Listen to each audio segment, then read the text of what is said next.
उस्मानाबाद शहराचं नाव धाराशिव करण्याचा निर्णय राज्य सरकारने घेऊन 2 वर्षे उलटली तरी अद्याप उस्मानाबाद रेल्वे स्थानकाचं नाव धाराशिव करण्यात आलेलं नव्हतं। बुधवारी रेल्वेकडून नाव बदलाचा जी.आर. काढण्यात आला आणि या जी.आर. नुसार उस्मानाबाद रेल्वे स्थानकाचं नाव धाराशिव रेल्वे स्थानक असं करण्यात आलंय।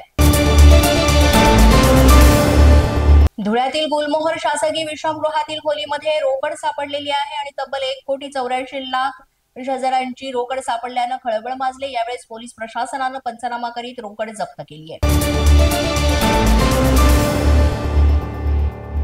वाशिममध्ये सोयाबीनच्या दरात तब्बल 200 ते 300 रुपये प्रति क्विंटल घसरण झाली आहे। खरीप हंगाम डोळ्यासमोर ठेवून शेतकरी शेतमाल विक्रीसाठी बाजारात दाखल होत आहेत आणि ऐनवेळी दर घसरल्यानं शेतकरी संकटात सापडलाय।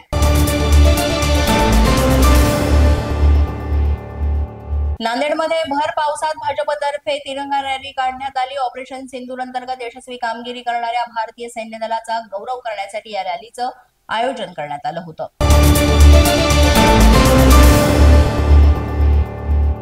शालेय शिक्षण विभागाकडून शिष्यवृत्ती परीक्षा 5वी आणि 8वीच्या विद्यार्थ्यांसाठी करण्याचा निर्णय घेण्यात आला होता। आता त्यामध्ये पुन्हा बदल करून पूर्ववत 4थी आणि 7वीच्या विद्यार्थ्यांसाठी ही परीक्षा करण्याबाबत पडताळणी करण्याच्या सूचना शालेय शिक्षण मंत्री दादा भुसे यांनी दिल्या।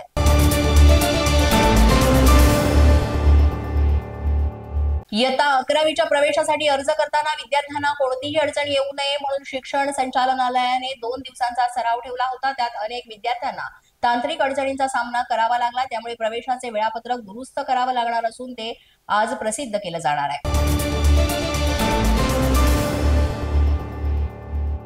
नाशिकमध्ये जिंदाल कंपनीला भीषण आग लागली होती। आगीचं कारण अद्यापही अस्पष्ट आहे। अग्निशमन दलाकडून आगीवर नियंत्रण मिळवण्याचं काम अद्यापही सुरू असून लाखोचं नुकसान झालंय।